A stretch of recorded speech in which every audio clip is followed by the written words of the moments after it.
Rotator cuff tier की जो दूरबीन से सर्जरी होती है दोस्तों, आखिर वो महंगी क्यों होती है? कुछ हॉस्पिटल्स में सर्जरी सस्ती होती है, कहीं पे आपको मालूम पड़ता है कि सर्जरी का जो कॉस्ट है वो कम आ रहा है, और कहीं कहीं कॉस्ट बहुत ही ड्रास्टिकली ज़्यादा महंगा होता है। आखिर क्या डिफरेंस है इन दोनों के अंदर? तो दोस्तों, सर्जरी की कॉस्ट डिपेंड करती है आप कौन से हॉस्पिटल में जा रहे हैं। दूसरा फैक्टर है कि आखिर कौन सा इम्प्लांट लग रहा है आपके कंधे में। रोटेटर कफ सर्जरी अगर जब मैं सिंगल रो रिपेयर करते हैं, सिंगल रो रिपेयर के अंदर दोस्तों कुछ सूचर एंकर्स लगते हैं जिसमें धागे निकले होते हैं, धागे से आप टॉर्न रोटेटर कफ को बांध देते हो। इस तरह से सिंगल रो रिपेयर कंप्लीट होता है। इसमें एक या दो एंकर्स लगते हैं, इसके अलावा और कोई इम्प्लांट नहीं लगता। इम्प्लांट जो एंकर्स होते हैं उसमें धागे होते हैं जिससे आप गांठ बांध देते हो। सो इसमें कॉस्ट आपको कम आती है। क्यों? क्योंकि सिर्फ 2 ही एंकर लगे।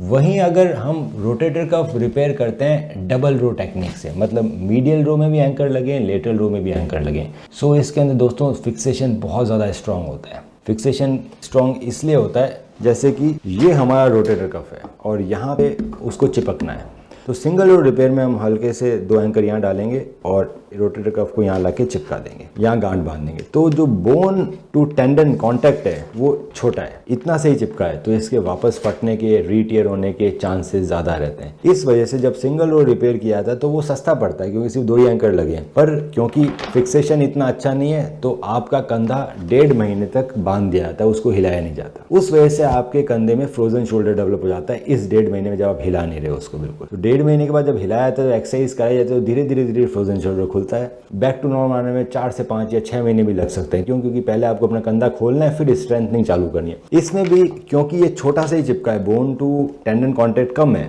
फटने के चांसेस रहते हैं। वहीं अगर हम डबल रो रिपेयर कर रहे हैं रोटेटर कफ का, तो दोस्तों डबल रो रिपेयर में 2 मीडियल रो एंकर डलते हैं। टेंडन को आप यहाँ तक लाते हो, मीडियल रो एंकर से जो टेप या फिर वायर्स निकल रहे हैं उसको आप ले जाके लेटरल रो एंकर से द्वारा अंदर डाल दो बोन के अंदर। तो इस तरह से स्टेपलर जैसा कंस्ट्रक्ट बनता है, जो इसमें बोन टू टेंडन कॉन्टेक्ट ज्यादा है। आपका जो रोटेटर कफ है वो बहुत बड़ा फुटप्रिंट से बोन से चिपका है, ये है डबल रो रिपेयर। तो डबल रो रिपेयर ज्यादा स्ट्रॉन्ग रहता है दोस्तों, ये फटने के चांसेस कम होते हैं। इसीलिए इस सर्जरी के बाद आपका हाथ 1.5 महीने तक ऐसे बांधा नहीं जाता, कम दिनों के लिए बांधा जाता है। दूसरा, एवरीडे वो आपको अपना शोल्डर मोल्डर हटाना है और अपने कंधे को पैसिवली मूवमेंट करना, ना कि एक्टिवली, ताकि आपको फ्रोजन शोल्डर डेवलप नहीं हो। तो डबल रो रिपेयर के अंदर दोस्तों फ्रोजन शोल्डर डेवलप होने के चांसेस बहुत कम होते हैं क्योंकि रेंज ऑफ मोशन एक्सरसाइज हम बहुत जल्दी चालू कराते हैं। दूसरा, एक बार वो चिपक गया तो उसमें रीटियर होने के भी चांसेस कम, तो फेलियर के चांसेस कम है। डबल रो रिपेयर के अंदर भी एडवांसमेंट आ गए कि आजकल टेप्स का यूज़ होता है। आजकल हम रोटेटर कफ में टेप का यूज़ करते हैं, ना कि वायर का यूज़ करते हैं। तो टेप नॉन ट्रॉमेटिक रहती है, आपके रोटेटर कफ को काटती नहीं है।